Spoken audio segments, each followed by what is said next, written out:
Hello, my wonderful viewers, and welcome to another episode of Betty Adams Overanalyzes. Today, we are going to take a fully spoilerly look at Kaiju number 8, chapter 92, and we are gonna jump right into the spoilers. So if you don't want any part of a shonen battle manga attorney arc fight scene spoiled, then you better click away now. To do that, you can go check out the links below the video to get yourself a copy of my book, Humans Are Weird, an absurdist comedy, or Flying Sparks, a tragic drama. Now, on to the spoilers. There was an actual plot twist in this chapter, a genuine, honest to goodness, I did not see that coming, actually surprising plot twist. Now, be honest with me. Who, before this chapter, did you think was going to be the first Kaiju Defense Force officer to hit 100%? We've seen Mina, Hoshina, and Jin all clocking into the mid to high 90s, and each of them was called a prodigy for it in one way or another. The strong implication was either that 100 was simply unachievable, like perfect gas or a perfectly frictionless surface, or that it was possible but deadly, or that it simply hadn't been done yet, like long-lasting weightlifting records or breaking the 2-hour barrier in a marathon. Now, let's just take a step back. I noticed a few questions going around on Reddit, and people were genuinely confused about what the percentage means. And so here's some basic math. A percent is not a number. It is a part of a number. For instance, you can have two kaiju weapons. One of them is super strong and one of them is rather weak. If you are pulling 95% of the strong weapon, you're going to have way more power than somebody who's pulling the exact same 95% of the weak weapon. Now, all of the main characters have special suits tailored to their specific needs, and these suits have more power than the average Defense Force officer suit. So if Mina's pulling 80% from her suit, that's going to be a lot more power than another officer pulling 80% from a weaker suit. So in this case, a person pulling 100% from a weapon made out of Kaiju number 10 is probably not going to be the same power as somebody pulling 100% from Kaiju number 2, which had these super powerful blasts. So that is how the percentage given is how much of the inherent power in the current weapon they have that Defense Force officer is able to pull out. Alright, that to the side, I think that before this chapter, had we polled who was going to pass up 99% of the power axis first, the list would have gone something like, most of us would have voted for Kokoro. The next largest group would have said Mina or Jin. They probably would have got the same number of votes. Reno would have probably been either with Aiharu after their last training arc relevations, or just ahead of him. Then the next two rookies, maybe Kafka after he ditches little guy, would have made the list somewhere. I really doubt that any of us would have guessed that the ever second place Vice Captain Hoshina would have been able to guts and grit his way to 100%, even with his swords.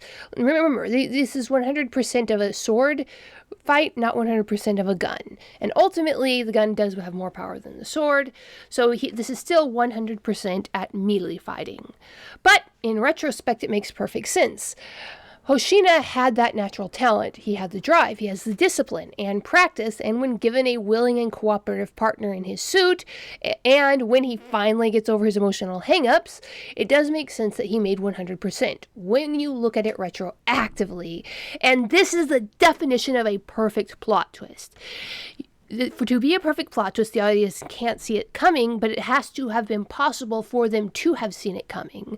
It has that element of not one of us seeing it, but making perfectly logical sense in retrospect. Matsumoto, just mwah! Then we have this wonderfully written dynamic between Vice Captain Hoshina and his greatest enemy. That is his own pride and hypocrisy. We have seen that Vice Captain Hoshina has some pretty serious mental hang-ups over his value as a person, as an officer, and as a son and brother in his family. He has stated, to himself at least, that being useful with his swords to Mina was the only way he could prove that he exists. Now, with a mental hang-up that powerful, that core to a person's understanding of themselves, you might expect that they had some childhood trauma to overcome, that someone else, some external force, hurt them in such a way to leave that scar, because that is the way that most stories play it.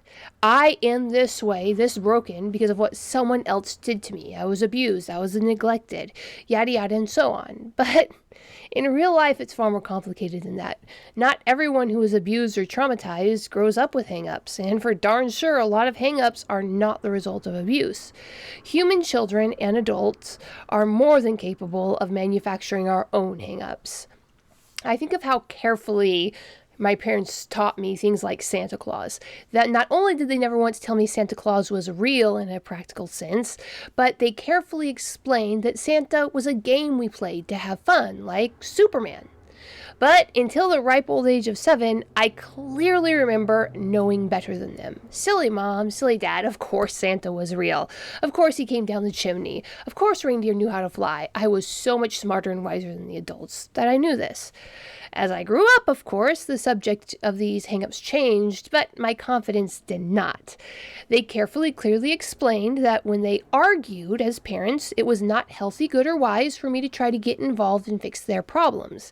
They had adult problems, and little me could not help. But I knew better, and I am sure they loved having to pause their disagreements to deal with the eager help and intervention of a 12-year-old. But most of all, they taught me that I was not the most important person in the house.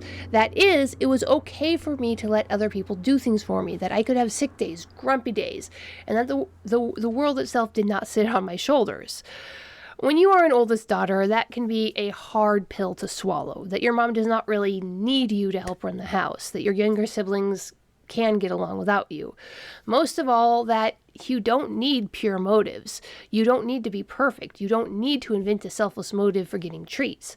Yes, the other kids would like some, but it's okay to admit that you like them too. You can rest. You can be selfish.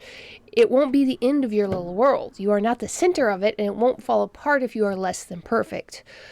Oldest shyster syndrome, oldest sibling fatigue. It's got a lot of names, but most of the time it is not all, but not even mostly, that your parents dump the responsibility on you. It's just simply pride. You want to believe that you are needed because that means you're necessary. And if you're necessary, you're important. You want to believe that you're not just important, but that you're the most important person in your life. As I said, pride, that great sin, ubiquitous to every human that comes before a fall. And so much of this dynamic is lying to yourself about your motivations. I am buying this because my mom would like to eat it. I am watching this show because my little sister likes it. I am forcing my will on the house because everyone will be healthier with this new arrangement. Never admit that you are indulging your own desires, your own tastes, especially if that taste is something that is frowned upon by respectable people. It's a power trip disguised as morality. And Matsumoto shows that in full force here in this chapter. Hoshina is, of course, not an oldest sibling, but he has that same pride, as all humans do. He has a desire, the love of violence, and this desire, his love of violence, is frowned upon to varying degrees. As it says in The Two Towers of the Lord of the Rings, I do not love the bright sword for its sharpness, nor the arrow for its swiftness, nor the warrior for his glory. I love only that which they defend. This is, of course, the statement of the hero, King Aragorn, the statement of a pure-minded, chivalry-trained knight, the poem of the peaceful warrior in his garden. It's okay to be very, very good at violence as a means to an end, preferably a noble end, but the highest moral good is not to love the violence itself. Loving violence itself is something that bad people do.